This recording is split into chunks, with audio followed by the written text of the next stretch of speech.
ACB వలలో మరో అవినీతి అధికారి లంచం తీసుకుంటూ ఏసీబీకి చిక్కిన వీఆర్ఓ.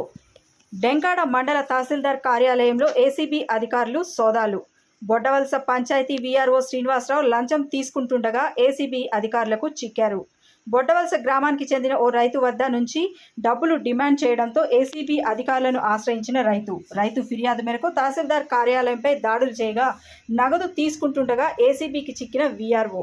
తహసీల్దార్ కార్యాలయంలో కొనసాగుతున్న దాడులు.